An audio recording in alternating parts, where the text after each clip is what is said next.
Olá, sejam todos bem-vindos. Eu estou esperando meu grande amigo Felipe Damo se conectar. Oi, Suzana, seja muito bem-vinda. Olá, tá chegando pessoal. Tudo bem, pessoal? Boa noite, sejam bem-vindos. Deixa eu só aqui juntar, fazer o convite.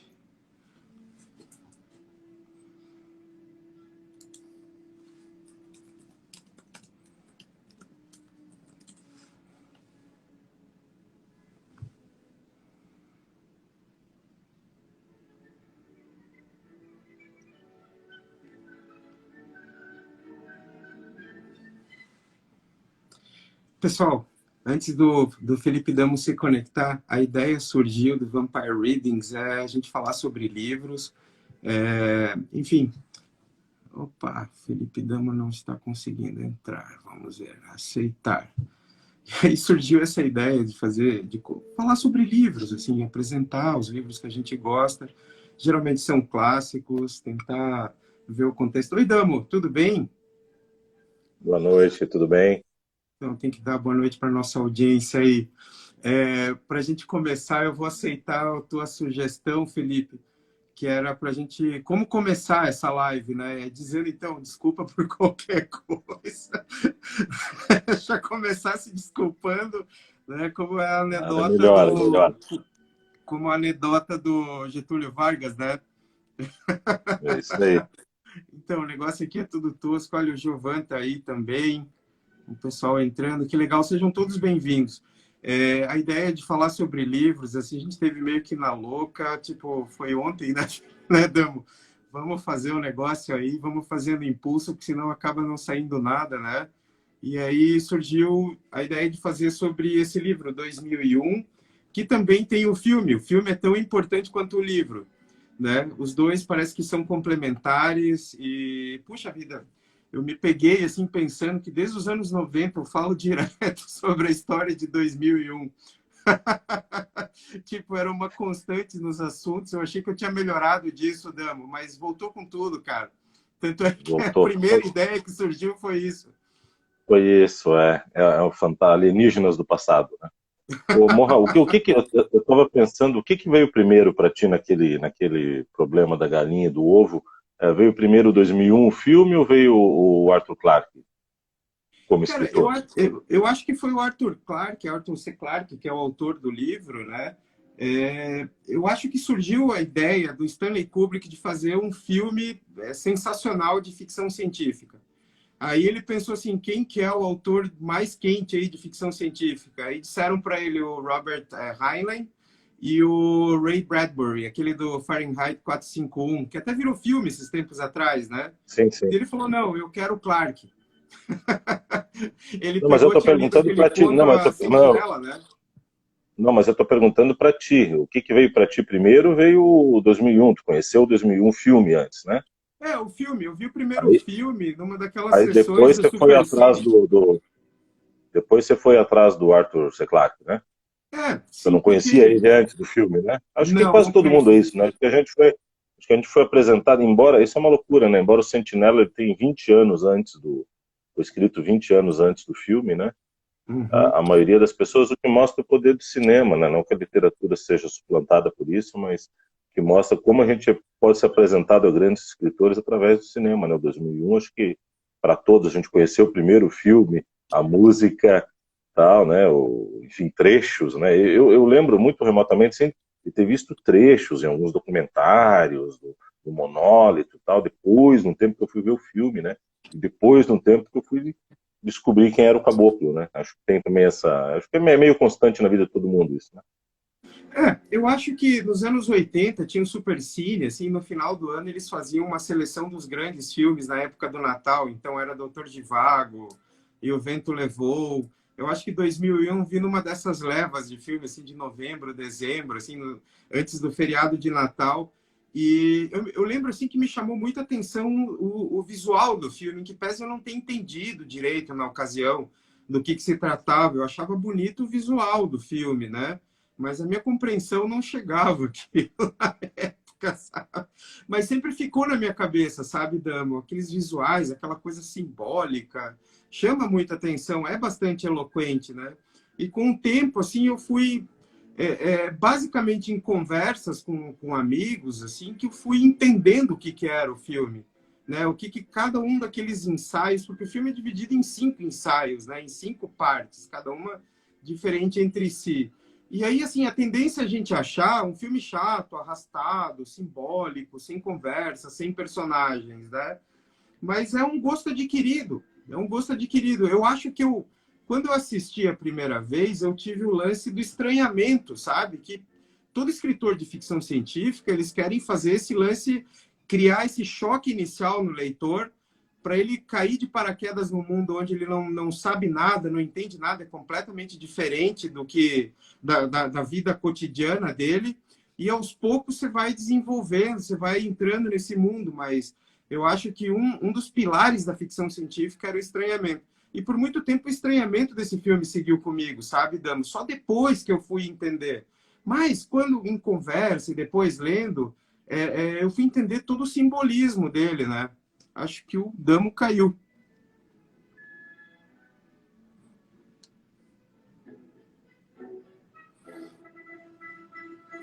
Acho que o Damo perdeu a autodestruição.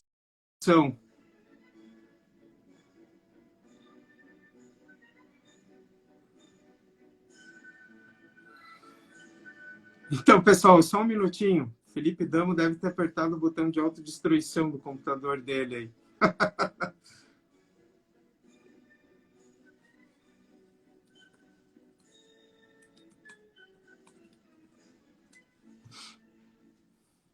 Aqui.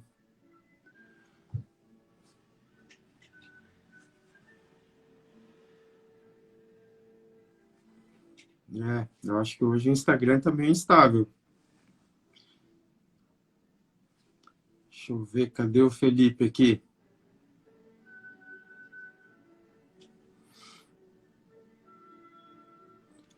Pessoal, vocês estão ouvindo a gente direito e tudo mais? Só para as nossas dificuldades técnicas aqui. Deixa eu ver aqui de novo. Vamos lá.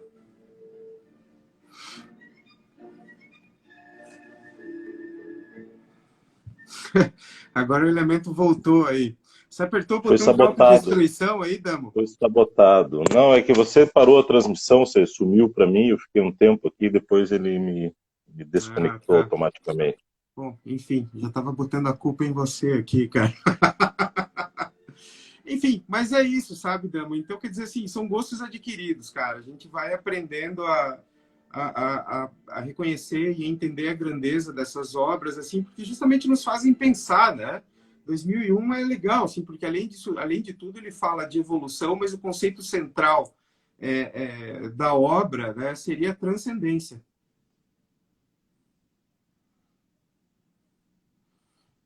Não, é isso aí, eu tava recuperando um trecho aqui você falou do primeiro encontro ali do Kubrick com o Clark, e tem um trecho que o Clark comenta disso, cara, que alguém apresentou eles tal, e aí parece que o Kubrick não deu muita bola no começo, assim, ele disse que ele achava que o Clark era um maluco que vivia trepado numa árvore, recluso tal. É um trecho muito engraçado, mas acho que eu não vou conseguir recuperar esse trecho aqui. Mas é muito divertido. E ele também não ia muito com a cara, mas depois os dois se conheceram e foi uma amizade muito grande, assim. Tem um texto muito bonito depois do Arthur Clarke na morte do Stanley Kubrick, e, poxa, muito bacana, lamentando deles não estarem juntos para ver 2001 chegar, né? Trecho muito bacana. Enfim, mas foi assim a junção de dois gênios ali, né? Porque efetivamente, assim, eu acho que o 2001 foi construído junto com o filme, né? E aí existem diferenças entre o filme e o livro. Então, por isso que a gente achou interessante tratar desse assunto, tanto o livro quanto o filme, porque eles são complementares e, ao mesmo tempo, eles são um pouco diferentes, né? Só que eu acho que o filme é que ficou canônico nessa história, porque tiveram outras sequências. 2010 e 3001. E o filme 2010, ele segue a história do filme, não a do livro, né? E o próprio livro 2010 também segue a história do filme. Então, fica claramente assim que os dois são complementares, mas o que ficou canônico, né, a história, assim, que virou essa série de filmes, a origem dela é o filme, né? Que é bem interessante. Ele acaba sendo o fio condutor, né? Agora, É. embora tenha alguns elementos interessantes, eu estava batendo o olho nessa, eu tenho essa edição do 2001, que é essa, é a edição, não é a edição do milênio, ela é uma edição agora já de 2012, 2013, então tem uma série de compilados e no final ele tem os dois extras, né? Que são os contos que deram origem, né, à Sentinela, e também o Encontro no Alvorecer, Encounter Uhum, Down, assim, eu acho. uhum, E é muito bacana, porque o Sentinela ele acaba virando o conto, né, que tem toda a história do monólito e tal, ele acaba virando um capítulo bem curtinho, bem curto, e o Encontro ao Alvorecer acaba virando uma série de capítulos iniciais ali, inclusive um chamado Encontro ao Alvorecer, né? Mas na verdade a uhum, história que está ali, ele acaba virando uns 4, 5 capítulos iniciais, né? uhum. Então é interessante, né? Porque é um negócio que começa com a ideia começa no conto, depois ela é apoderada, né? Pelo fio da narrativa, é tomado pelo cinema e dali para diante parece que se faz um trampolim, né? Para a E, obra. É Guilherme, bem. esses contos são dos anos 40, não são? A Sentinela é de 48, né? Então é 20 anos antes do filme. Foi publicado, escrito em 48, publicado em 51. E o Encontro ao Alvorecer, publicado em 53. Né?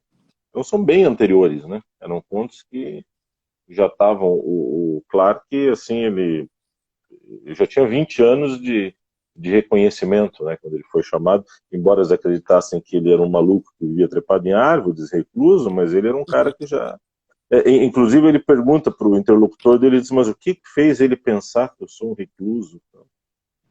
É impressionante.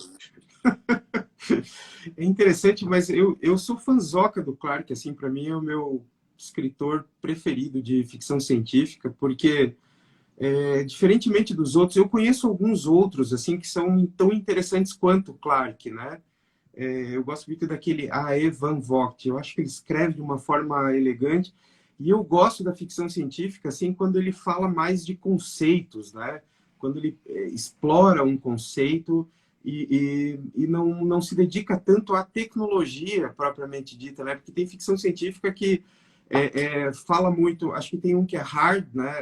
Hard science fiction, que fala de conceitos físicos, né? Viagem à velocidade da luz, viagem no tempo, essas coisas. E eu acho que soft trata mais assim de elementos de tecnologia, tipo interação do homem com máquinas, robôs e computadores, aquela coisa toda. E o Clarke, assim, ele pega conceitos filosóficos, né? Porque ele não desenvolve personagens, né? Basicamente ele pega um conceito que eu acho que o tema central das obras dele são sempre evolução e sempre tem uma transcendência, né? Não é só evolução.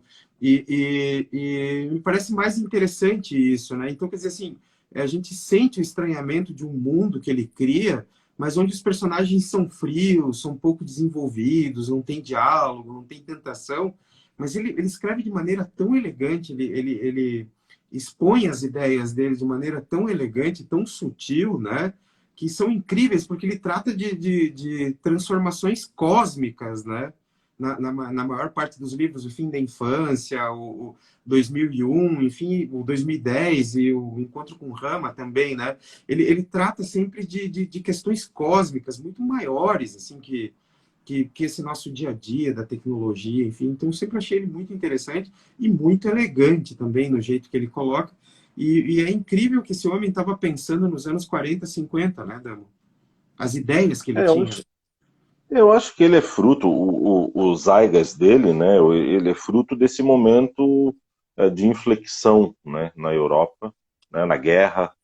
Porque tu vê, a gente fala assim, vamos dizer, ele abandona um pouco esse lado tecnológico, né? e vai para o lado, vamos dizer, mais íntimo, né, mais profundo, mais metafísico da ficção científica. E justamente vindo de alguém, né, a gente comentava antes do vídeo, aqui, depois vai ter o making off, né, do, da live, mas antes do vídeo a gente estava comentando, né, pô, ele trabalhou durante a guerra, né, no setor de radares, de aquelas torres, foi o grande setor que ganhou a guerra, né, que protegeu o Reino Unido, tal. Então ele era um cara mergulhado dentro da tecnologia, né, mas eu acho que a experiência da guerra, eu acho que a reflexão, né, o Exupéry tem um livro dele chamado Um Sentido para a Vida, na verdade é um conjunto de crônicas, contos e reportagens, foi batizado por alguém aí, por algum editor, de Um Sentido para a Vida, porque ele comenta isso, ele diz que é preciso achar um sentido para a vida.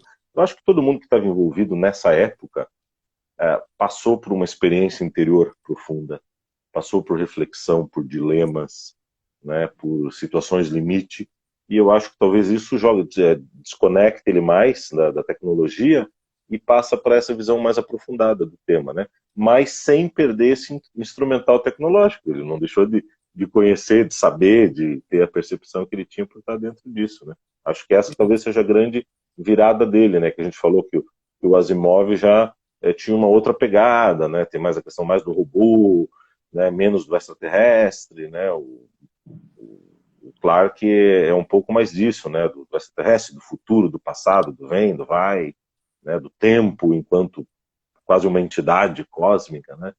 Então ele trabalha essas questões mais aprofundadas. Assim, é bem a bacana. obra, os temas do Clarke estão cada vez mais atuais, né? É impressionante isso. Eu acho que ele escreve dos grandes dilemas. Sabe que um tempo eu estava conversando com um professor, há um tempo atrás, e foi logo depois ali do milênio, e ele comentava que havia todo final de era, assim, principalmente de milênio, havia uma corrida, né, em busca de explicações metafísicas e espirituais, tal. E assim que essas explicações elas não explicavam, acabavam não explicando, né? Então logo depois havia um avanço tecnológico, uma busca então pela tecnologia para tentar sanar a felicidade e as imperfeições humanas. E depois, como a tecnologia também não resolvia, havia uma outra inflexão para a espiritualidade. Então eu acho que ele entra num tema, né, que é muito isso, que é algo que na verdade vai estar presente porque vai estar dentro desse ciclo eterno que tem muito a ver com a obra dele, né, que tem muito a ver com a história da sentinela, né, do futuro, que é o passado, que voltou, que está sempre indo e vindo, que tem a ver com o mito do eterno retorno do Nietzsche, que tem tudo a ver com Assim Falou Zaratustra. Quer dizer, as coisas não estão por acaso, né? Você falou ali, foi o Kubrick e o Clarke, dois grandes gênios, e não só dois grandes gênios que se encontraram no filme, mas que para fazer o filme a matéria-prima foi a obra de outros grandes gênios, né? Eles não pegaram, eles não se apoderaram de coisas pequenas, marginais para produzir outra coisa. Eles pegaram o que havia de melhor, né, na música erudita, pegaram o que havia de melhor na filosofia e com essa foi a matéria-prima, né? Que só dois grandes trabalhadores intelectuais, né, como eles, né, conseguiriam moldar isso, né, dessa maneira. Porque lidar com grandes complexidades também, às vezes, a gente sabe, né? Não é para qualquer um, né? É preciso de muita habilidade. É de uma grandiosidade cósmica, né, Damo? É impressionante. E o Clarke escreve bem, né, cara? Eu tava... Aí agora você falou, como a gente teve todo esse tempo de preparação dessa live de aproximadamente umas 22 horas, né? Foi entre decidir fazer, né? Eu corri lá e fui ler, pelo menos os contos ali, dar uma olhada e tal. E eu estava lendo o prefácio de 2001, ele começa escrevendo naquela metáfora das estrelas, né? Ele diz, pô, que para cada homem vivo hoje existem 30 fantasmas que já tiveram, né, essa proporção pela qual os mortos superam os vivos. E aí ele diz, então teria aproximadamente 100 bilhões de seres humanos já caminharam pela Terra, e é o mesmo número de estrelas, né, da Via Láctea. Então é esse retorno, sabe? Ele volta a trabalhar com essa ideia de que a gente é pó de estrela e talvez vire estrela, né? Então, tu vê que esses temas, eles são muito convergentes e muito recorrentes, né? Então, eu acho que isso que faz de uma obra, e da obra geral, né? Não só do 2001, do Clarke, ter essa temporalidade. São obras que jamais vão ficar anacrônicas, porque elas falam de coisas profundas, né? Do íntimo humano. É. E ele diz, né? Acho que esse prólogo ele termina dizendo assim que a realidade talvez seja ainda muito mais estranha, né? É, Lembre-se que é só uma ficção científica, mas a realidade pode ser ainda mais estranha. Acho que é assim que ele se refere, né? Mas, Demo, assim, o que me é, chama a atenção, assim, que eu gosto muito do livro, sabe? O livro foi através do livro que eu entendi o filme, né? Porque foram essas explicações ali, assim, foram as descrições, porque se o filme é muito simbólico, assim, a gente precisa se concentrar, estar naquele estado de espírito, assim, de estar naquele ritmo, assim, lento, simbólico, né? O livro ele é mais descritivo, ele te explica o que está acontecendo. E talvez o objetivo máximo, assim, maior dessa live é a gente explicar basicamente o que é que acontece no filme. Baseado no livro. vamos começar? Então, eu acho que é um dos casos assim que parece que, para mim, assim, parece que sempre foi a primeira obra multimídia. Você assiste o filme, você tem aquela sensação de estranhamento, assim, de acesso a um mundo alienígena, diferente, né? E aquilo fica em você, né? Aquilo fica em você e perdura por muitos anos. Mas quando você lê o livro, com a descrição que ele faz das coisas, a gente finalmente entende todo aquele simbolismo, toda aquela loucura que é o filme, assim, e a gente consegue, além da questão estética, a gente consegue reconhecer o valor como uma obra atemporal, né? Que ele consegue ser mais atual hoje ainda, né? Que talvez o pessoal da época, assim, dos anos 60, eles é a época da nova Hollywood, assim, dos grandes filmes americanos, né? E acho que talvez naquela época o pessoal tinha uma percepção maior, assim, das coisas, né? A gente estava, enfim, o mundo tinha todas aquelas descobertas, né? De que estavam acontecendo, todos aqueles cataclismas sociais que aconteciam no mundo inteiro. Porém, eu acho que aquela geração eles estavam mais abertos, mais receptivos a ideias novas, só que eles não têm o acesso à informação que a gente tem, né? Então, provavelmente o filme deve ter animado muita conversa de bar na época, né, cara? Muitas teorias, assim. Eu acho que aconteceu até de uma vez, de uma apresentação do Arthur C. Clarke, uma palestra dele numa universidade americana, levantou uma aluna, falou uma teoria muito louca, assim, que inclusive é a mais aceita hoje. E aí o Clarke virou para a menina e falou assim: olha, eu não tinha pensado nada disso quando eu escrevi, mas Mas, né? pode ser, né? Pode ser realmente isso, né? Ele fala isso, ele comenta essa questão, o Clarke comenta isso aqui nesse prefácio aqui da edição do Milênio. Ele comenta, por exemplo, a escolha de Saturno no lugar de Júpiter no livro, né? E ele diz, por que a mudança de Saturno para Júpiter? Ele disse, bem, ela fornecia uma trama mais direta. E o mais importante, o departamento de efeitos especiais não conseguia produzir um Saturno que Stanley achasse convincente. Se ele tivesse Era por feito isso, isso, então. o filme estaria agora bastante datado, já que as missões da Voyager mostrariam que os anéis de Saturno são bem mais implausíveis do que qualquer pessoa jamais havia sonhado, né? Então tu vê que o Stanley era um cara tão pirado que ele estava à frente dos efeitos especiais, que já eram fantásticos para aquela época, né? A gente olha hoje, já é uma coisa de maluco, né? Não só os efeitos especiais, mas toda a estética, né, do filme e tal, os elementos de cena Mas, é muito à frente, assim. Mas tu vê que pro Stanley não estava suficiente, né? Então eles acabaram trocando o Júpiter, o Saturno por Júpiter no filme para atendê-lo, né? Então, tem esses detalhes, né? e no final das contas acabou ficando bem mais interessante, né? Porque eu acho que nem todo mundo que leu 2001 ouviu o filme, leu 2010 e viu o filme. Mas a escolha de Júpiter ficou mais interessante por por duas questões, assim, aí a gente tinha falado daquela política de spoiler, mas como se tratam de clássicos, né, Dama? Então, tipo, É, os filmes têm, tipo, 2001 tem 50 anos, né? Então, se o cara não viu até agora, desculpa, né? Mas enfim, e eu acho que 2010, o filme, o livro são de 1982, o livro é de 1982, o filme é de 84, 85, alguma coisa assim. Mas é que Júpiter vira um segundo sol, né? Né? No final do 2010, Júpiter vira um segundo Sol, e aí tem a Lua, uma das luas de Júpiter, que chama Europa, tem vida lá, né? O monólito avisa assim, olha, vocês podem explorar todo o sistema solar, menos a Europa.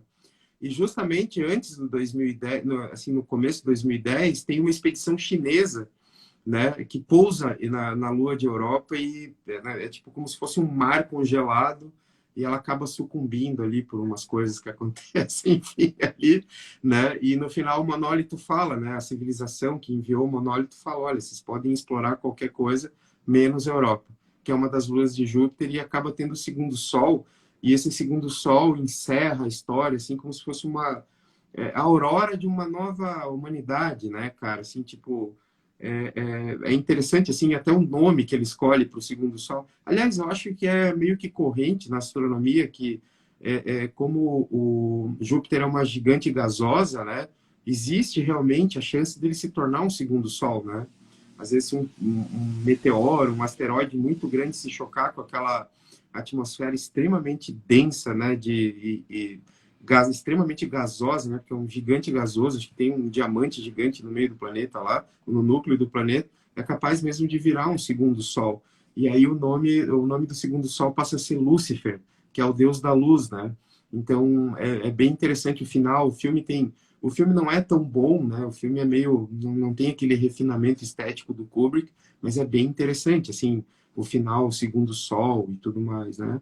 Mas é interessante, assim, sabe? Eu acho que a gente podia começar a falar então do livro, do filme, vamos porque lá. para a gente entender exatamente assim qual que é o esquema do filme, do livro, é entender que ele é dividido em 5 ensaios, 5 histórias diferentes, em épocas diferentes, mas que elas se conectam, né? Então, a primeira parte do filme, que é que todo mundo já deve ter visto, é a aurora, né, da humanidade, né, que é chamado como a noite primitiva, assim, onde aparecem os primatas, né? Esses primatas ali, eles vivem em cavernas e parece que estão em guerra contra o outro grupo de primatas por um laguinho, uma água suja ali que tem, né? E eles tem aquelas escaramuças entre eles, e aí, de repente, aparece aquele monólito negro, assim, sabe? A visão daquele monólito é extremamente chocante, né? É impressionante, assim, como a simplicidade, né? Mostra, assim, aquele monólito preto, assim, chama a atenção de um dos primatas, né? E no livro, esse primata é chamado como amigo da lua. Em inglês, acho que é Moonwatcher, acho que a tradução ficou até melhor, o nome, amigo da lua, né? E aí já causa todo aquele estranhamento ali, a história já, tipo, começa ali em que pese, assim, parecer só uma introdução, um exercício estético, assim, sem muita função na história, né? Mas é o que dá conta exatamente, assim, de uma inteligência alienígena. Sabe o que eu achei a coisa mais interessante? Que com o tempo também você vai lendo, você vai conversando a respeito, que tem o lance, assim, que tudo ali naquele cenário é meio hostil, árido, né? É tudo, são cavernas, são pedras, né? São aquela coisa toda. E de repente aparece lá uma coisa preta, polida, com ângulos retos, né? E aí, uma vez lendo a respeito, eu estava vendo assim que na natureza não existem ângulos retos, sabe, Damo? Tipo, Né? ângulo reto é produto Prismas, de uma inteligência, bem. sabe? Só uma inteligência é Uhum. capaz de fazer assim um cubo, um ângulo reto, um retângulo daquele. E aí causa um contraste gigantesco com o cenário, né? Com aquele cenário assim, tipo, primitivo ao extremo. Isso eu achei muito legal, sempre me chamou a atenção. E eu acho que no livro, assim, tanto como no filme, não existe essa explicação. Mas só o contraste ali a gente já vê que é uma coisa diferente, né? Que a gente é um produto de uma inteligência superior, muito avançada àqueles primatas, né? aquele É, no, proto-homínido. enco- é, no Encontro ao Alvorecer, que é esse conto, então, aí de 50 e poucos, né? Anterior aí que é um dos, junto com a Sentinela, que faz vamos dizer que é o fundador aí da ideia do 2001, né? Ele comenta, ele termina dizendo que é a Babilônia, né? No final lá, os macacos e tal, eles estão onde no futuro vai surgir a civilização da Babilônia. E tem um período que porque esse conto ele conta quem colocou lá, né, o monólito, né? E é uma civilização como a nossa, né? Mas obviamente muito no futuro, né? Mas a princípio de seres, né? Humanos, assim. Não é de alienígenas esquisitos, assim. E tem uma parte muito interessante, né? É engraçado que o Clark ele fica ali naquele limiar de nos dar esperança ou de nos dar medo, né? Ele brinca com esse negócio, né? Às vezes ele fala uma coisa bonita, mas às vezes ele termina assim de um jeito que te deixa com medo, né? E aí eles descem nesse ponto, então, no Encontro ao Alvorecer, eles descem no planeta, tal, ainda não, né? Não é dito que é a Terra, e um dos astronautas diz assim: sem vulcões ativos, pelo menos não vi nenhum sinal de cidades, mas isso não prova nada. Se houver uma civilização aqui, eles podem ter passado desse estágio, né? Aí eu disse, pô, como assim, né, cara? O cara vai passar do estágio das cidades, né?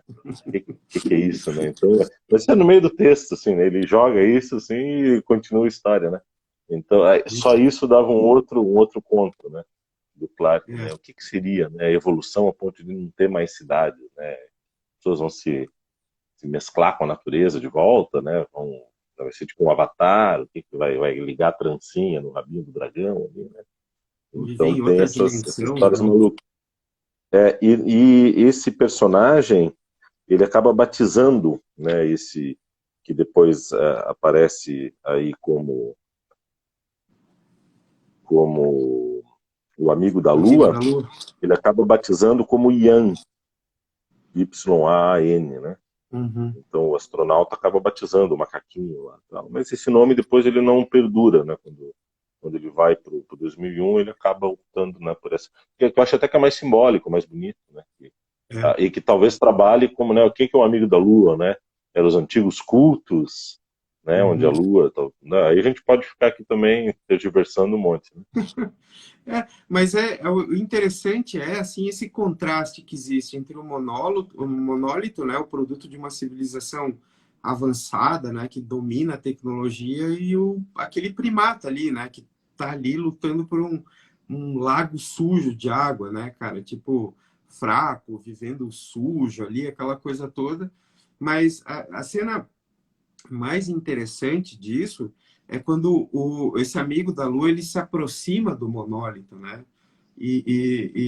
Assim, tem a trilha sonora ali, parece que tem assim um som agudo ali, um tipo de som esquisito que dá a entender que parece que aquele monólito fala assim, passa uma mensagem para aquele primata, e o primata logo depois daquilo ele pega o osso no chão, né?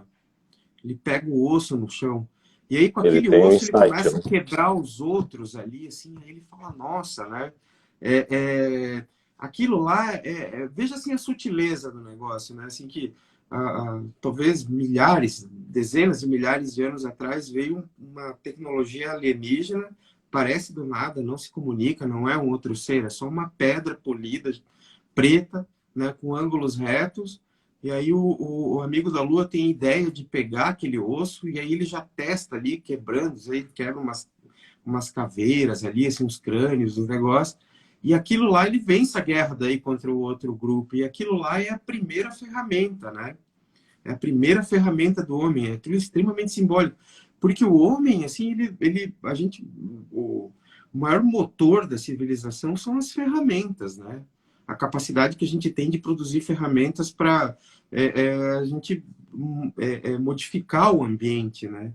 E aquilo lá é tão sutil que, além da ferramenta, tem um lance que, assim, que com aquele pedaço de osso, com um maço, muito provavelmente o homem começou a se alimentar melhor, né? Deixou de ser herbívoro, deixou de se alimentar só de ervas, de plantas, ou o que sobrava de animais mortos ali, já muitas vezes em decomposição, e começou a se alimentar melhor, e através daquela ferramenta, acho que ele começa a comer carne, começa a ficar mais forte, a viver mais, e é extremamente simbólico quando aquele amigo da Lua joga ali, assim, é, joga para o ar aquele osso, né? E de repente assim tem um salto, né? De milhares de anos, que é a alvorada da era espacial com uma nave, assim, né? Tipo ali, assim. E aí eu não sei 4 onde milhões que de eu anos, li, né? Se sabe? fala. É, 4 milhões de anos, exatamente, é.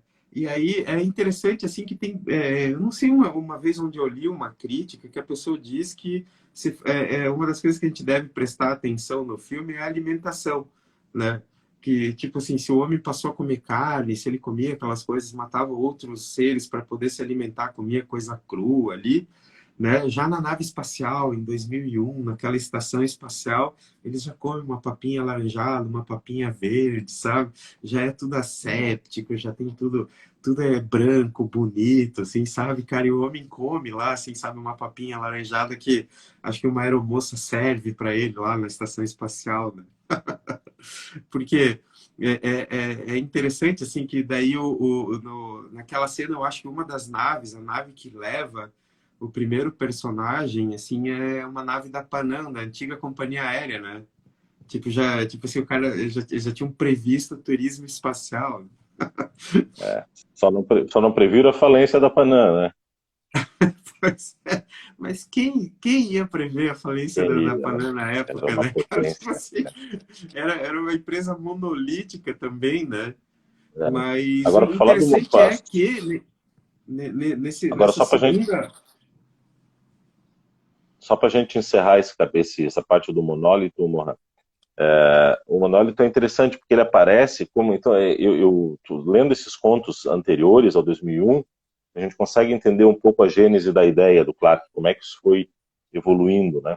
Porque na Sentinela o monólito aparece, mas ele aparece no lado oculto da Lua, e os astronautas chegam lá e descobrem, e ele descreve no livro que é como se fosse deixado escondido ali como prêmio por uma civilização avançada, para quando os humanos tivessem a capacidade de chegar lá, então teriam acesso, né, àquela mensagem, àquela tecnologia e tal. E aparece o monólito dessa maneira. No outro conto da Gênese ali, do Alvorecer, ele não aparece o monólito. Né? Os astronautas eles deixam ali para os macaquinhos ali e tal, eles deixam ferramentas, deixam uma faca com lâmina, uma lanterna. Então, tu vê que então tu começa a entender ele mesclando uma coisa com a outra e achando, vamos dizer, o ponto ideal ali da liga, né, para sair no 2001. Então, o que refina ainda mais, né, porque mostra que é um produto já melhor acabado, lapidado, evoluído, partindo de ideias, tema muito legais, mas para um produto final, né, bacana. Então, então o monólito ele começa surgindo desse jeito, né? E no livro daí no 2001, não no filme, né? Como você falou, o livro ele é meio que um manual, né? Pro Manual filme, do assim. filme. Ele esclarece um monte de coisas, né? Parece aqueles quadrinhos do Alan Moore que no final tem 70 páginas assim de referências que ele explica cada tirinha, né? O que era a referência daquilo. Né? Então o livro ele um pouco explica. E no livro ele explica um pouco mais, né? O que é o monólito por dentro, né? Quando ele surge e tal. Bem bacana. Mas você vê assim como, por exemplo, esses contos são do início da carreira do Clarke, né? E depois como ele vai ficando cada vez mais sutil, né? Ele vai ficando cada vez mais elegante, sutil, né? E é interessante assim que o monólito na segunda parte do filme, no capítulo 2, né, que daí já é a era espacial, o monólito surge na Lua.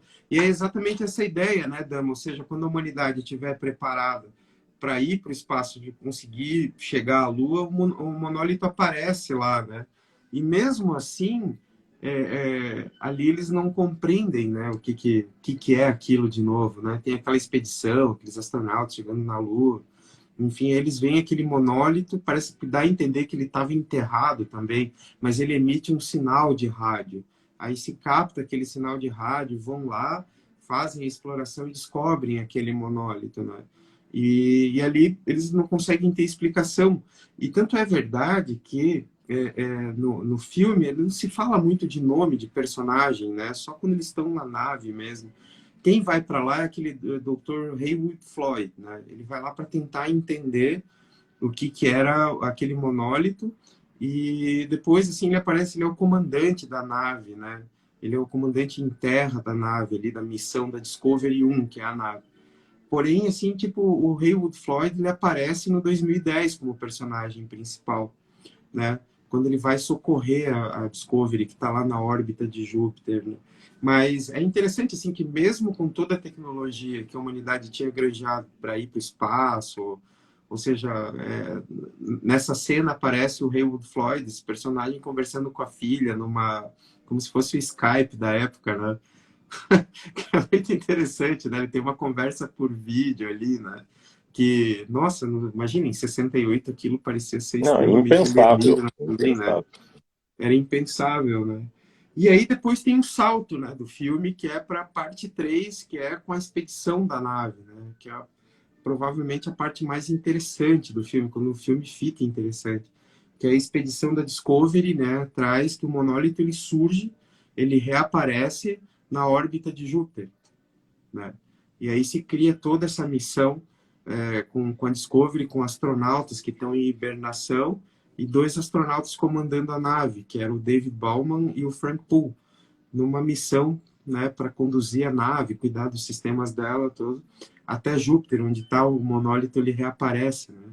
Então, provavelmente, assim, eu não lembro que ano que era, mas era logo depois, assim, também da descoberta, né, do monólito na Lua. E mesmo É assim, tipo, a humanidade não consegue entender ainda o que é aquilo, né? Mas já o se sabe que monólito, é ele de uma parece civilização alienígena, né? ele parece um White Rabbit, assim, né? Ele vai aparecendo e, né, sempre que há um momento de virada, um turning point, assim, para a civilização, o monólito, né, ele surge e ele comanda, né? Ele meio que é o guia, né? Disso, né? Quando chega na Lua, né? E deve ser do caramba, né? Porque pô, os caras estavam pisando na Lua, né? Pisaram, né, um ano depois, né? Um ano depois, né? E aí o Arthur Clarke tem uma entrevista dele que ele fala que a Apollo 8, quando ela visita o outro lado da Lua, ele diz que os astronautas depois confessaram para o Arthur Clarke que eles foram tentados a dizer que viram um monólito preto lá. Mas depois, é claro, que a questão oficial né, não tinha como, né? Ele diz, o Arthur Clarke diz, não, a descrição acabou se sobrepondo, né, a brincadeira e tal. Mas devia ser muito louco, né? Bom, e agora, imagina, chega lá e tem um negócio apontando, né? Bom, agora é para lá, né? E você chega em Júpiter e tem outro, né? Então, o monólito, de fato, é esse grande Eu acho guia, que né? essa cena do monólito em Júpiter inspirou também o Interestelar, né? Porque Interestelar tem Uhum, um buraco negro na órbita de Saturno, próximo a Saturno, né? Então, uhum. o 2001 inspirou muitos filmes, né, cara? Seja nos trajes, naquela estética toda, assim, inspirou bastante filme, né? Eu acho que até uma série de TV inglesa chamava 1999, um negócio assim que as naves são bem parecidas ali com aquelas que aparecem no 2001, né? E até hoje, eu acho impressionante a parte daqui. Eu acho aquela nave Discovery sensacional, cara. Então hoje eu acho aquilo assim, parece uma coisa tão delicada, assim, mas ao mesmo tempo funcional, assim, tem uma estética sensacional aquilo tudo, né? Uhum. E como é a vida, né? Aquela vida cética, né? Como no espaço, mas mesmo antes, assim, parece que a gente já superou tanta coisa. Imagina sujeira, lago sujo, caverna, aqueles pelos, assim, dos primatas, e de repente você tá lá, todo mundo num lugar branco, né? Imaculado, asséptico, com tecnologia comendo umas papinhas ali, assim, sabe? E o lance dos efeitos especiais do filme também criou toda uma outra indústria, né? Aquilo inspirou, porque Tem aquela cena, por exemplo, assim, que a moça vai com uma bandeja para servir aquela comidinha, assim, e ela vai girando ali, né? Foi um truque bem interessante para a época, né? Para simular, assim, a ausência de gravidade, né? Como é que os caras fizeram aqui? Sensacional, É, né? e se a gente, e se a gente pensar que, pô, cara, é um negócio que vem, assim, uma década antes, né, do Star Wars, né, do É, primeiro, né? é, Então, tu vê que, de fato, ele tem essa questão mesmo seminal, assim, né, desse momento é. aí. Tava Porque todo mundo aqueles pensando nisso, o gráficos da Kubrick estava nave se muito à aproximando é frente, né, igualzinho, né? e acho que conseguiu captar ter essa sacada inicial aí. É. E aqueles gráficos que aparecem nas telas da nave se aproximando, assim, é igualzinho a tela lá da X-Wing do Guerra nas Estrelas, né, cara? É aquele mesmo tipo de gráfico, assim, né? Que eram, tipo assim, mais ou menos assim, tentando representar ali imagens tridimensionais numa tela. Mas o interessante é que, enfim, assim, tem a evolução do osso para uma nave espacial extremamente high-tech, né? Opa, o Damo caiu de novo aqui. Deixa que ele apertou o botão de autodestruição de novo. Vamos ver aqui. Só um minutinho, pessoal. Desculpa. São nossas dificuldades técnicas aqui. Deixa eu ver aqui.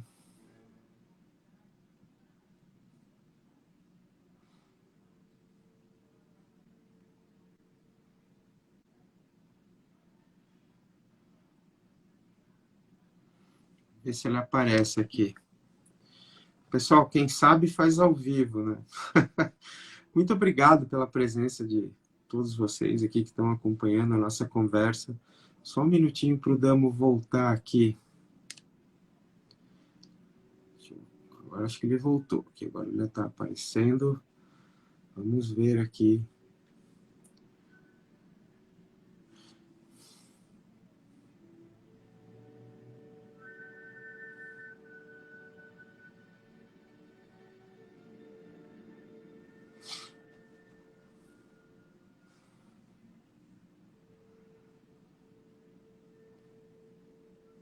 Vamos ver aqui.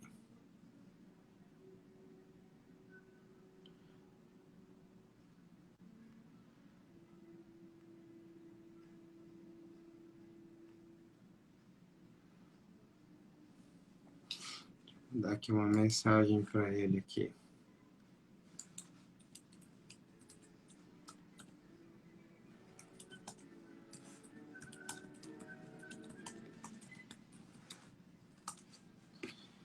Vamos lá. Pessoal, desculpa aí, a gente está tendo umas dificuldades técnicas. Eu estou esperando o Damo voltar aqui para a gente recomeçar, mas muito obrigado a todos aqui pela participação. Ô, Damo, voltou. Então, estava agradecendo a Voltei, nossa voltei. audiência aqui. Alguma coisa caiu aqui. Cara.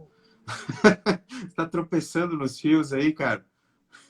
Não tem problema, a gente é teimoso, cara. A gente cai e volta, cai e volta. Então, eu não queria continuar explicando assim, sem você. Enfim, mas lembra que a gente Não, mas estava vamos lá, mesmo, vamos lá. Damo? Você que foi a culpa da anomalia aí, A cara. gente tá... Não, então, a gente estava no 3, né? Entrando aí, então na nave, ele já fez a gênese aí na Terra, já foram para a Lua, acharam o primeiro, agora eles estão indo então na expedição aí, né, do destino da Discovery para Júpiter no filme, para Saturno no livro, né?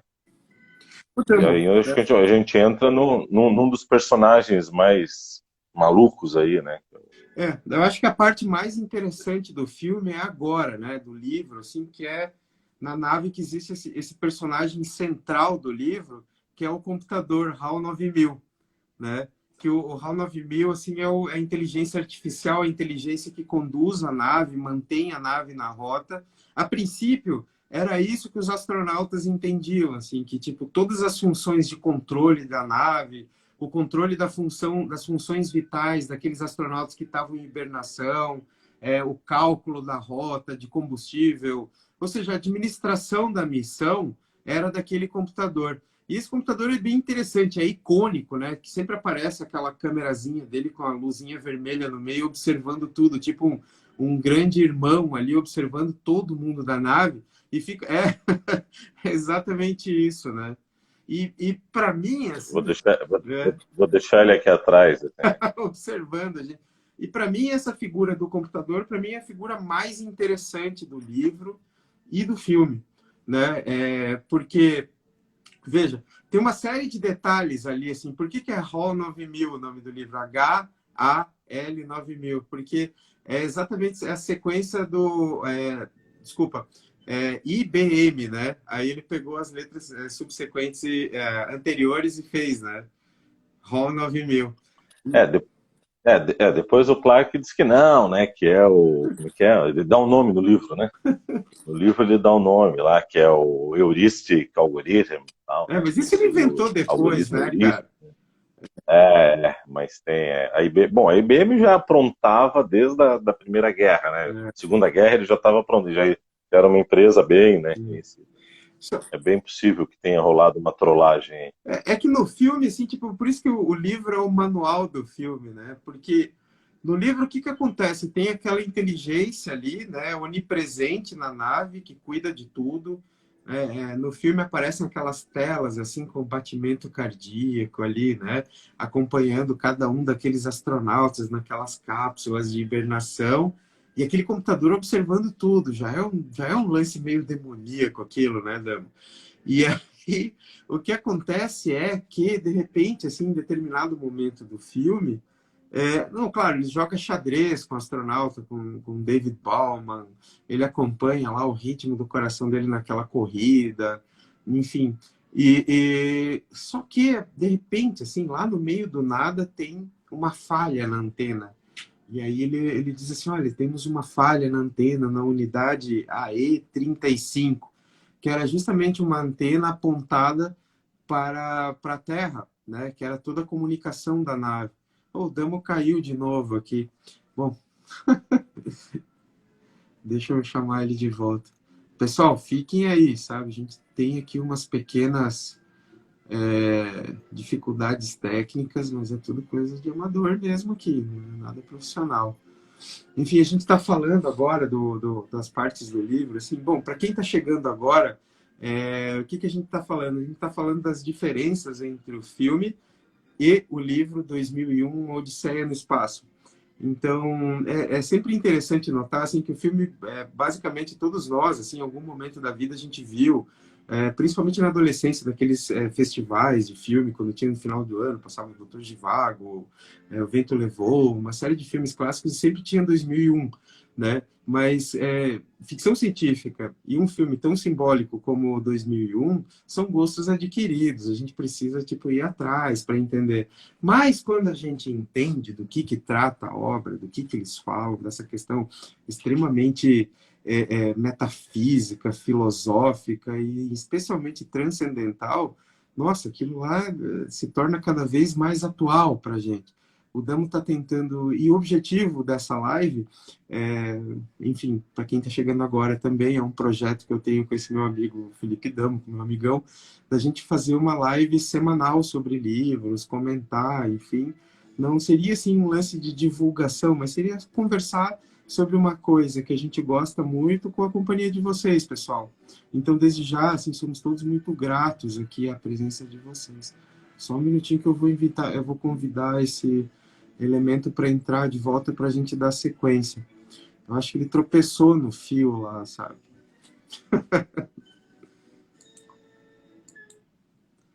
Só um minutinho, pessoal, mais aqui, deixa eu ver aqui como é que eu faço. Vamos lá. Deixa eu ver aqui o que aconteceu.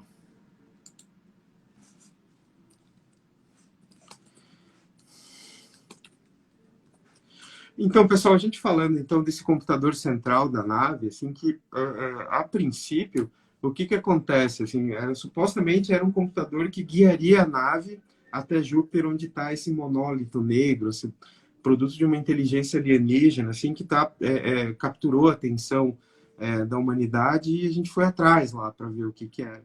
Só que de repente, assim, esse computador ele aparece, ele tem um problema. ele indica nos sensores, parece esses carros modernos de hoje, né? Que liga a luzinha no painel, você sabe que você está ferrado, né? Então, de repente, assim, ele avisa que tem um problema numa antena, que é justamente a comunicação com a Terra. E, enfim, acontece ali de um dos astronautas sair para tentar consertar a nave, consertar aquela antena. Quando ele chega lá para trocar a peça pela reposição, para fazer a antena voltar a funcionar, ele descobre que a antena está funcionando perfeitamente, não tem problema algum, e que pode ser um problema do computador. Então, imaginem vocês ali que se tem dois caras, os dois caras mais solitários, né, da história da humanidade, caminho de Júpiter, no meio de uma lata, dentro de uma lata de sardinha, assim, com toda aquela pressão, aquela coisa toda do espaço sideral, e um computador que não funciona direito. Então, o que eles decidem fazer? Eles decidem tratar da questão como se o computador tivesse dado um defeito, e aí eles começam a conversar sobre o computador, que tipo Big Brother, total, né? Deixa eu só um minutinho aqui ver. Vamos ver se esse elemento consegue entrar agora. Vamos lá.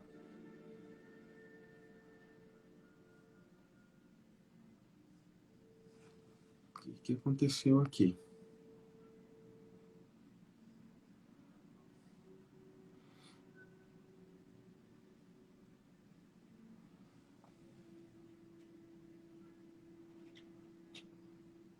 O bom é que fica gravado, depois vocês podem pular essas partes das dificuldades técnicas. Porém, bom, continuando então, o computador dá um problema. Evidentemente que a tripulação fica desconfiada. E aí eles decidem conversar sem que o computador os ouvisse. E o que acontece é que eles entram num módulo à parte para sair. Ô, Damo, voltou? Agora sim. Agora sim. Pô, para de tropeçar no fio aí, cara. Mas Tá parecendo você o fica Mark falando aí, Zuckerberg cara. já, Você cara. fica falando aí. Fica falando. Pô, Eu fico travado aí pra você ou caio totalmente? Como é que é? não, cai totalmente, cara. É que daí eu É. tenho que ficar apertando o botãozinho para te convidar de volta ali, daí eu me desconcentro aqui. Mas eu tô falando aqui da parte, Damo, que quando o computador ele dá problema ali, sabe? Naquela antena, a unidade AE35, que era Uhum. de comunicação para a Terra. E o que acontece? Os astronautas ficam desconfiados por se tratar de um computador que englobava todas as funções da nave, que mantinha aquele pessoal vivo, mantinha a nave na rota e cuidava de todos. Ele estava falando que é igual esses sensores de carro moderno, né, cara? A hora que liga uma luzinha no painel, você sabe que você está ferrado já, né, cara? Deu algum problema ali, né? Pois então, pois então. E aí eles decidem, né, desconfiados que eles estão, porque o computador ele não é um computador ali no filme, no livro, ele é uma inteligência artificial. Né? Ele só não tem um corpo físico, mas ele foi projetado para ter emoções, para ele interagir, para ele conversar como se fosse um outro ser humano ali, né? Então, essa era a função, por isso que o nome dele é HAL 9000, por causa de heurística, algoritmo, ou seja, e tem também a memória holográfica, aquela coisa toda que ele é um simulacro ali, né, do que seria uma conversa com um ser humano.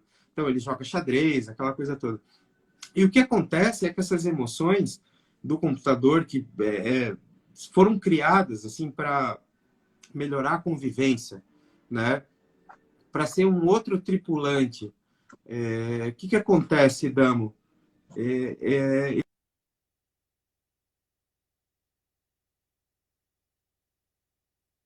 Só um minutinho aqui, alguém ligando. Ele fica. O hall que me chama a atenção, cara, é que ele fica em algum lugar ali entre o computador e o robô, né? Hoje a gente fala em Uhum. inteligência artificial, mas na época que o filme surgiu, esse tema era. Esse termo, inteligência artificial, era uma coisa só para entendidos, né? Para pessoas do ramo, assim. É, Não se falava é, isso, né? A gente sabia robô e sabia o computador. E ele estava em algum lugar ali entre aqueles dois, né? Ele uhum. era um computador, tu olhava, né? Tinha a telinha ali, a câmera e tal. Mas, por outro lado, ele se comportava como um robô, né? Com características, né, humanas, né? E o interessante é assim que essas características humanas também ele fica enciumado, ele percebe a desconfiança dos tripulantes da nave, assim, porque ele insiste que a unidade realmente tinha um erro. Aí eles trazem para a nave aquela caixinha, assim, né? onde está lá os circuitos da antena e não acusa nada. E aí eles decidem conversar dentro daquele módulo, né, Damo? Dentro daquele módulo ali, para que o Hal não conseguisse ouvir o que eles estavam conversando. Só que daí, tipo, bem estilo Big Brother, o grande irmão, naquela escotilha, assim, aparece ele lendo, né, fazendo leitura labial do que eles estão falando. E aí o computador simplesmente despiroca, né? E aí que eu acho que é o grande pulo do gato do filme, é que o computador... No filme não é explicado, porque daí o Ronald Vilmel começa a ter umas reações ali, ele começa a desligar aquelas cápsulas de hibernação daqueles astronautas e eles começam a morrer um a um, né? Ele deixa um dos astronautas fora da nave ali, né? Tanto é que o Bauman tem que voltar, né? Ele meio que abre manualmente depois, naquela sequência, para ele voltar para o interior da nave. Só que uma coisa que no filme, eles não explicam para a gente no filme, mas que no livro é muito bem descrito, é muito bem colocado, é que o computador, ele não era só um simples computador de bordo, ele não estava lá só para guiar a nave até a Júpiter. Ele foi criado para, na verdade, interpretar e se comunicar com o monólito em Júpiter. E aí dá um conflito de parâmetros no computador, porque, assim, supostamente eram para os astronautas analisar a situação, tentar entender o que era. Mas a missão em Terra determina que o computador faça isso. E no livro é explicado, né, que dá um conflito que se chama loop de Hofstadter-Möbius ali no computador. E é por isso que ele tem aquela senha assassina ali, né?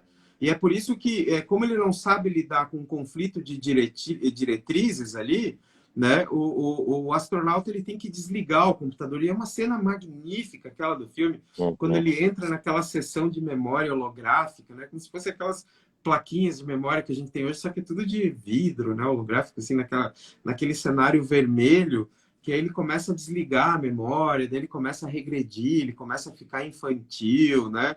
Ele começa a cantar uma música, ele diz a data de nascimento dele. Para mim, aquilo lá é sensacional, cara, assim, sabe? E sem falar na ansiedade que aquilo gera, né? Na ansiedade que aquela situação toda, aquele conflito entre o homem e o computador gera. Mas é legal, assim, que no filme a gente não tem explicação nenhuma disso. Eu posso estar enganado, Não, né? Mas o filme não tem, não, assim. não. O filme ele é repleto de silêncios, né? Porque eu acho que é um pouco dessa questão estética. O Kubrick queria fazer o futuro ser tudo muito clean, né? Então é tudo muito, né? Muito organizado, muito silencioso, com muitas pausas, né? Aquela questão do espaço, aquele silêncio, das músicas, né? E no livro não. No livro ele explica, inclusive, né? Ele coloca, inclusive, que o robô, tu acaba entendendo um pouco o Hal, né? Ele queria, na verdade, era preservar, na ótica dele, preservar a integridade da missão, né? Ele chega enfim, dá um tilt lá, ele entende que não, daqui eu toco sozinho. Ele queria era completar a missão para a qual ele estava programado, né? De fato é isso. No Pelo filme não fato fica dos muito claro, né? astronautas ficarem pelo fato dos astronautas ficarem desconfiados dele, né? Mas essa é a Uhum. ideia do filme, né? Do livro a ideia é outra, né? A ideia era talvez assim que ele se sentiu ameaçado dos astronautas querendo suplantar a missão dele, que era ele interpretar, ele entrar em contato com o Isso. monólito, né? Basicamente é isso que É isso aí. acontece ali, né? E é muito legal a explicação disso e tudo mais, né? Assim, no livro, como funciona aquela mente do computador, né? Que aquelas redes neurais, aquela coisa toda. A gente está se aproximando disso já, né? Um computador, assim, que com os algoritmos, assim, basicamente é aqueles computadores que respondem, aqueles robôs que respondem a gente quando a gente entra naqueles saques hoje, né? Você entra no serviço de Sim, atendimento no, de e no consumidor, Telegram, né? é uma inteligência artificial que te atende meio tosca, mas enfim, vai chegar um momento que vai Ah, ser igual ao ah, 9000, né? sim, sim, mas já com sistemas, né? De funil, enfim, todas essas ferramentas que está se estudando muito hoje, né? E Bom, daqui a 50 anos você imagina como é que vai estar, né? Respirar, ele nossa, vai perceber a tua respiração, a tua pupila, já vai te jogar para isso. Hoje já tem estudo sobre isso, né? muito provavelmente o Google seja assim, né? Muito provavelmente o Google logo vai ser assim, porque tem um lance do Google que é muito interessante, assim, que ele deixou de ser um motor de busca há muito tempo. Ele é hoje uma inteligência artificial. E os algoritmos deles, ele não são bem assim fórmulas matemáticas assim. Basicamente, assim, o que o Google faz hoje é aprender através de processos descritivos, né? O próprio Google, ele pega, ele descreve uma situação, tem aquela situaçãozinha dele jogando videogame, né? Que ele leva uma semana para descobrir que o Super Mario anda para a direita, dele ficava caindo direto naquele primeiro buraco, depois ele descobre que o Super Mario pode pular, e assim, em questão, acho que 16 minutos ele vira o jogo, depois que ele descobre que o Mario anda para a direita e que ele pula, né? Logo depois ele zera perfeitamente o jogo, assim, mas é ele descrevendo para ele mesmo o que é que ele está observando, né? E basicamente, assim, a gente não está muito longe de um computador, assim, né? Basicamente, por exemplo, quando tiver a missão para ir a Marte, vai ter uma inteligência artificial dentro da nave que vai funcionar nesses mesmos parâmetros, né?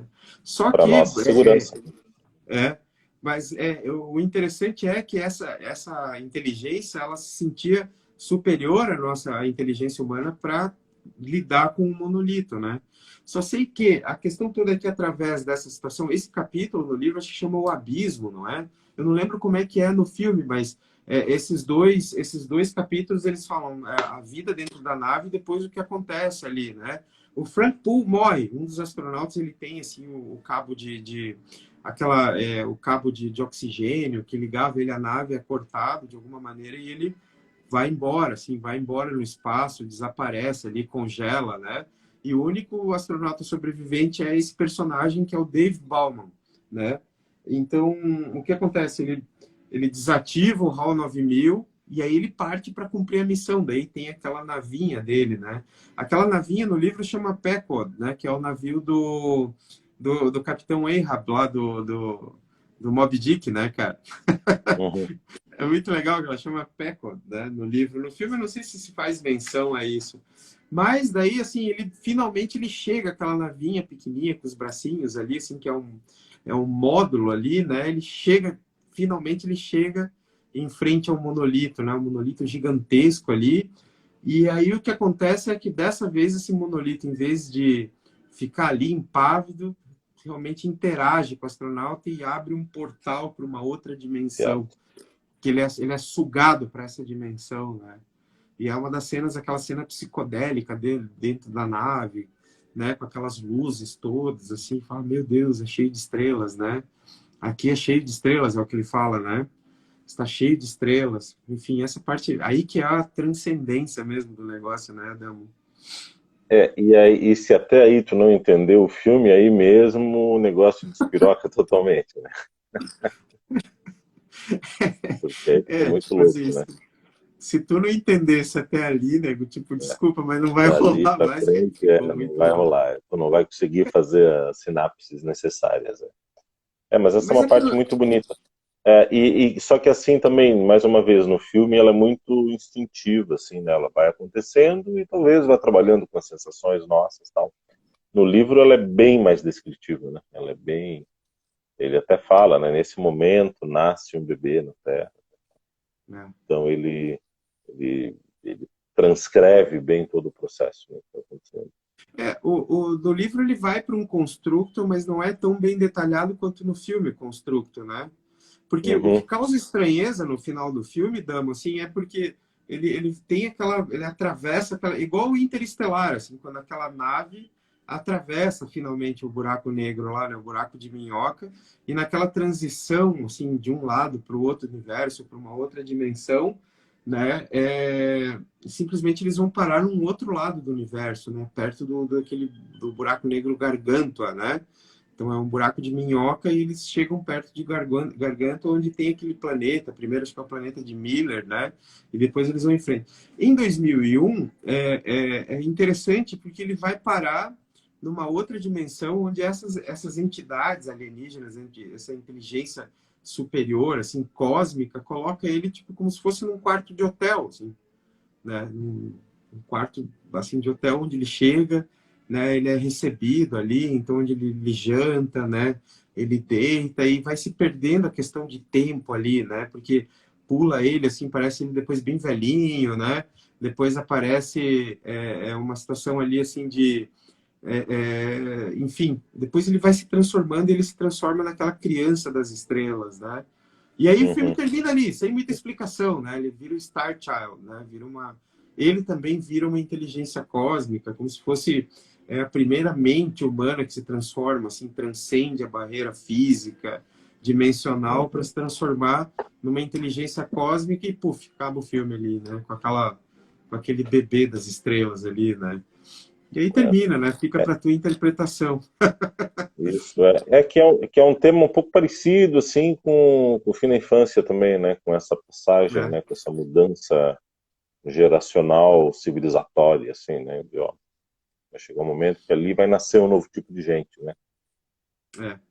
E gente sem personalidade, né? Porque ali, tipo, você quer tanto evoluir, beleza, eu vou te dar a evolução, mas em troca disso, você perde você se despersonaliza, né?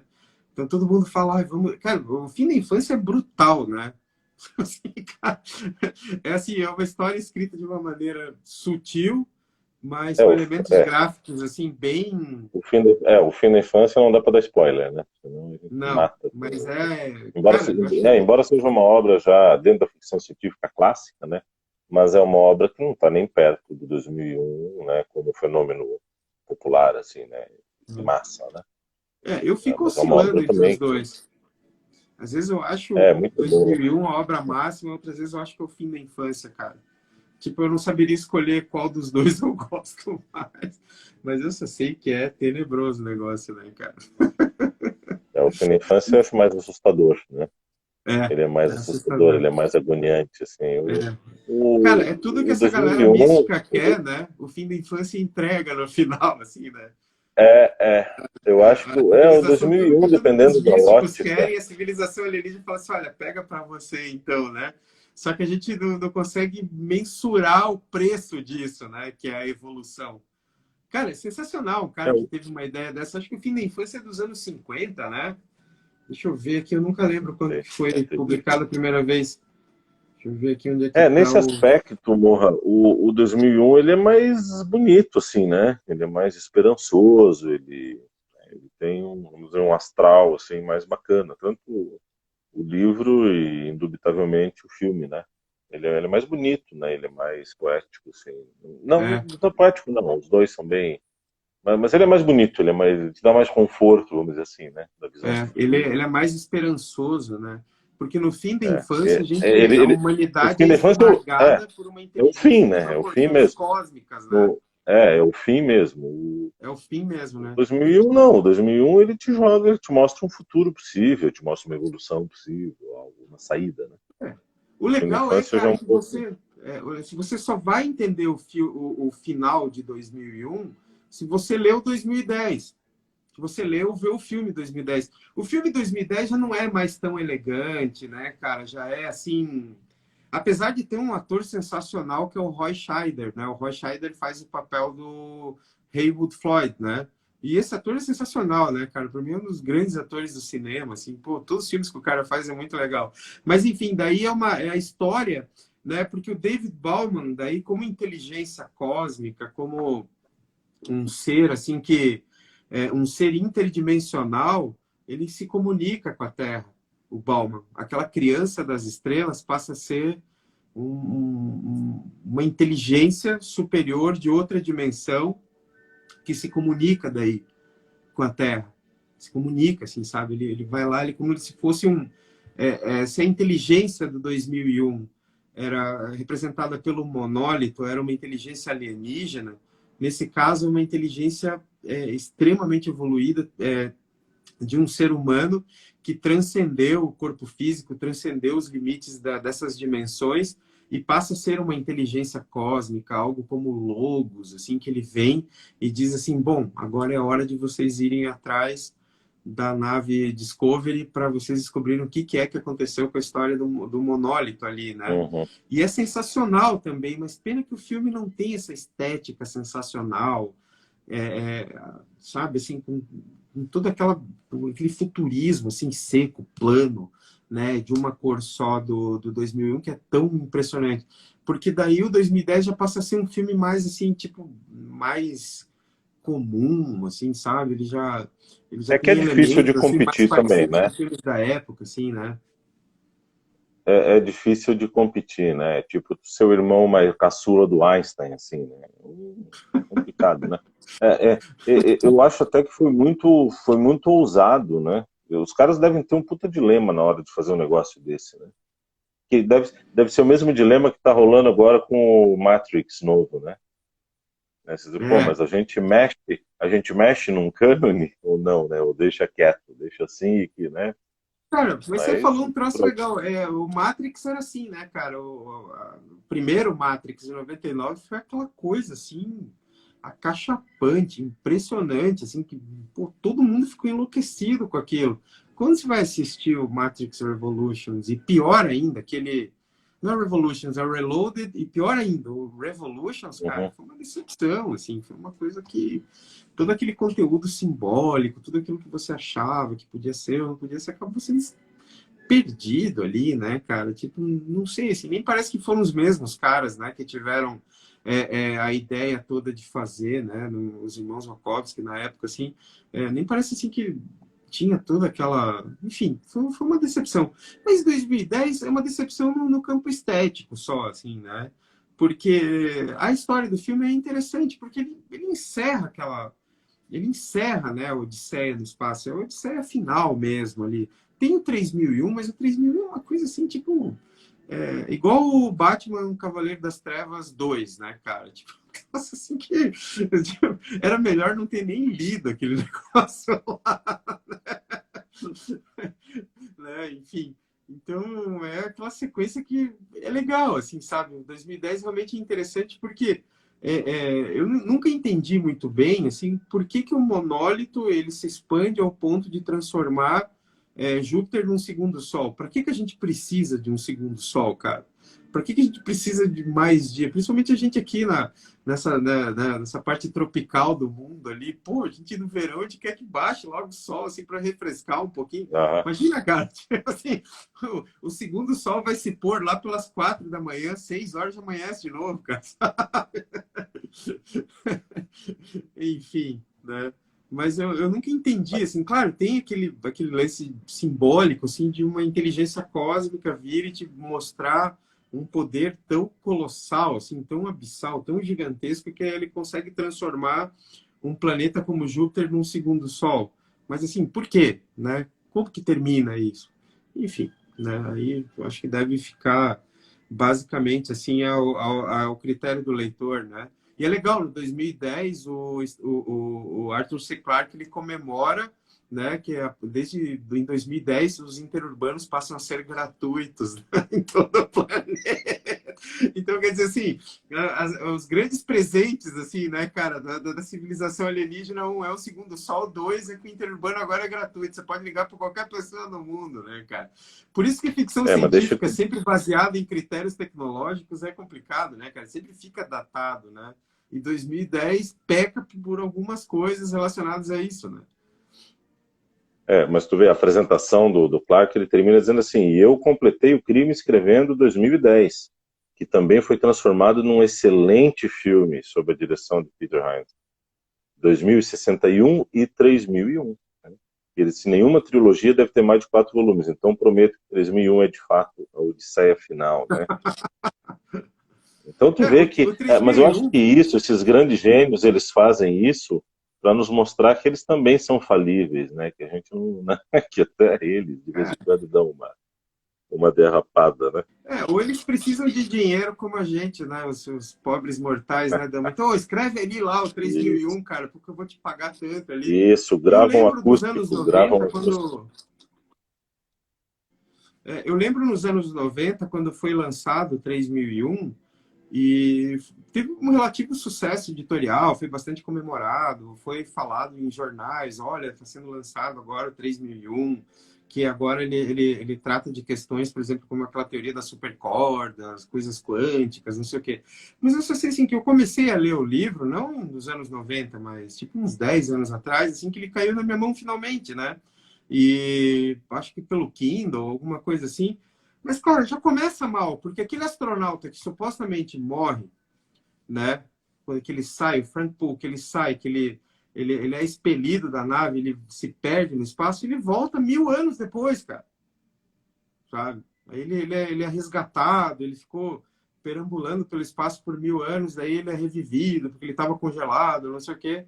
E aí volta, assim, sabe? Mas daí tem aquele lance também, que aí eu acho que o Clarke perdeu um pouco a mão, assim, porque a ficção científica tem um gênero também, que é o lance, assim, de viagem no tempo e do personagem que não consegue se adaptar à realidade moderna, assim, dos dias atuais. Então, ele vem do passado, ele surge, ele vem da época vitoriana e, de repente, agora tem, assim, telefone, tem computador, tem carro, né, que chega a 100, 200 quilômetros por hora, tem avião, e daí, aquele estranhamento que o cara sente, assim, né, em relação a isso. Tem um filme até bem interessante, eu não lembro o nome, cara, mas eu acho que era inspirado na Máquina do Tempo do H.G. Wells, né?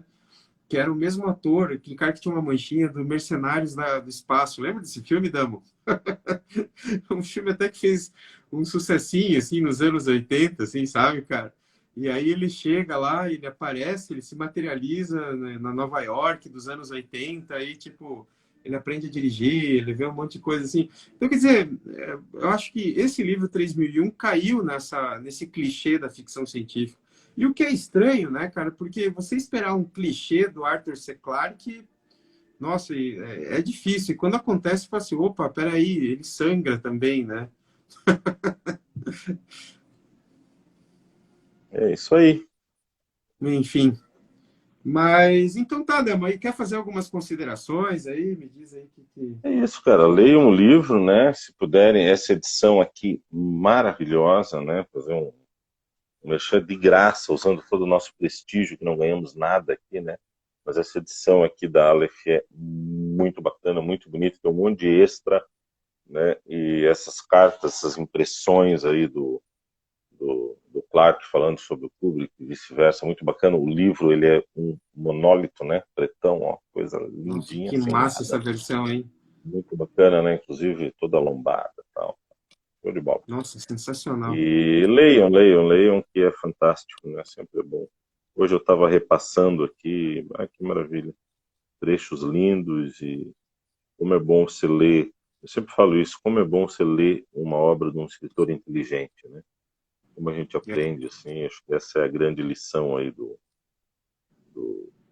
Arthur C. Clarke pra gente. Pois é. Enfim, é sensacional. Leiam tudo que ele escreveu. Que ele é Leiam excelente. tudo. Bom, E abraço para os nossos espectadores, galera que passou, foi passando ali, não dava para interromper, né? Já estava naquela da conexão, então, queridos, obrigado por terem vindo, acompanhem, né? Vamos ver se semana que vem a gente consegue fazer outro, né? vamos além. conseguir, né? Só vamos ver um livro legal aí para a gente tratar e que chame a atenção da nossa audiência, né, Damo? Isso aí. Então é isso aí. Pessoal, muito obrigado por tudo, muito obrigado pela participação, pela companhia de vocês.